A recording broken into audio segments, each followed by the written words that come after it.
Salam sejahtera seluruh rakyat Malaysia. Terima kasih kerana sudah menonton video-video berita-berita terkini daripada channel ini. Sebelum kita mulakan berita seterusnya, jangan lupa tekan butang like, komen, share dan subscribe. Setiap komen anda amatlah dihargai. Berita yang hangat pada hari ini. Salam sejahtera kepada seluruh rakyat Malaysia. Berita hari ini dipetik daripada beritaharian.com. Bertajuk Ahmad Zahid, jangan lari isu LCS. Berita penuh bekas timbalan Perdana Menteri Datuk Seri Dr. Ahmad Zahid Hamidi didakwa meluluskan projek kapal tempur pesisir LCS ketika menjadi Menteri Pertahanan pada tahun 2011. Bekas timbalan Menteri Pertahanan Liu Chin Tong mendakwa Presiden UMNO itu juga bertanggungjawab mengubah reka bentuk daripada Sigma kepada Gowin sebelum berunding dan mendapatkan nasihat Tentera Laut Dirajah Malaysia TLDM. Ahmad Zahid, jangan cuba nak lari daripada tanggungjawab. Projek LCS diluluskan oleh Ahmad Zahid selaku Menteri Pertahanan pada tahun 2011. Ahmad Zahid bertanggungjawab di atas penyelewengan dana dan kegagalan projek LCS yang berlaku. Beliau mesti jawab kepada rakyat sekarang juga. Jangan lari, katanya menerusi status yang dimuat naik di Facebook. Dakwaan pengerusi DAP Johor itu merujuk kepada kenyataan Ahmad Zahid yang berkata tidak wajar menuding kepadanya berkait isu kegagalan perolehan LCS. Ahli Parlimen Bagan Datuk itu dilaporkan berkata beliau bukan Menteri Pertahanan ketika projek itu diberikan. Sebaliknya memegang portfolio berkenaan dalam tempoh April 2009 hingga Mei 2013. Ahmad Zahid turut menegaskan mereka yang terbabit dalam kegagalan perolehan LCS perlu menjelaskan kepada jawatan kuasa kira-kira wang negara PAC. Isu LCS menjadi panas apabila PAC baru-baru ini mengumumkan 9 rumusan sebagai punca kepincangan projek berkenaan selepas 2 tahun disiasat. Rumusan berkenaan termasuk kerajaan sudah membayar RM6.083 bilion ringgit untuk projek 5 kapal LCS dengan kepada BNS bagi projek runding terus itu. Namun tiada kapal yang diterima setakat ini. Selain itu, kajian daya maju oleh kerajaan terhadap BNS gagal mengesan masalah kewangan syarikat itu sehingga menyebabkan kerajaan terpaksa membayar pendahuluan RM1.36 bilion ringgit kepada BNS bertentangan dengan surat pekeliling perbendaharaan Bil 5 tahun 2007 yang berkuat kuasa ketika itu. Sekian saja berita untuk hari ini. Kita jumpa lagi di video yang seterusnya. Stay safe, stay healthy. Bye-bye. Salam sejahtera kepada seluruh rakyat Malaysia. Berita hari ini dipetik daripada beritaharian.com. Bertajuk Ahmad Zahid, jangan lari isu LCS. Berita penuh bekas timbalan Perdana Menteri Datuk Seri Dr. Ahmad Zahid Hamidi didakwa meluluskan projek kapal tempur pesisir LCS ketika menjadi Menteri Pertahanan pada tahun 2011. Bekas timbalan Menteri Pertahanan Liu Chin Tong mendakwa Presiden UMNO itu juga bertanggungjawab mengubah reka bentuk daripada Sigma kepada Gowin sebelum berunding dan mendapatkan nasihat Tentera Laut Dirajah Malaysia TLDM. Ahmad Zahid, jangan cuba nak lari daripada tanggungjawab. Projek LCS diluluskan oleh Ahmad Zahid selaku Menteri Pertahanan pada tahun 2011. Ahmad Zahid bertanggungjawab di atas penyelewengan dana dan kegagalan projek LCS yang berlaku.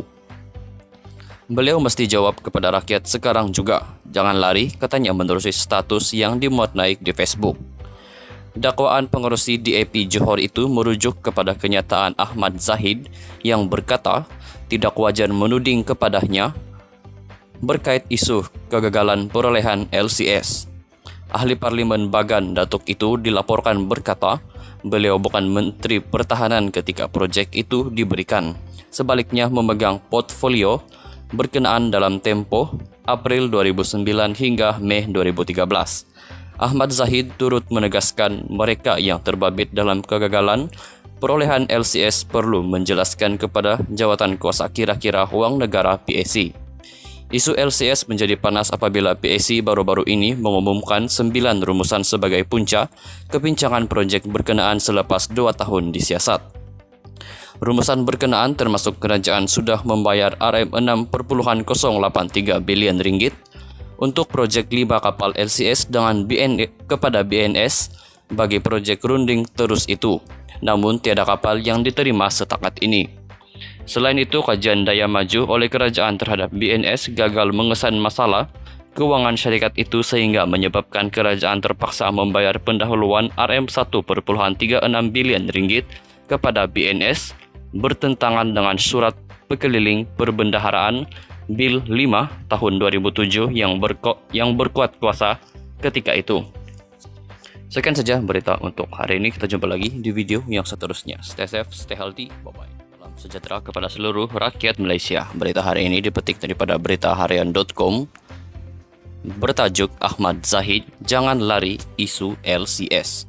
Berita penuh bekas timbalan Perdana Menteri Datuk Seri Dr. Ahmad Zahid Hamidi didakwa meluluskan projek kapal tempur pesisir LCS ketika menjadi Menteri Pertahanan pada tahun 2011.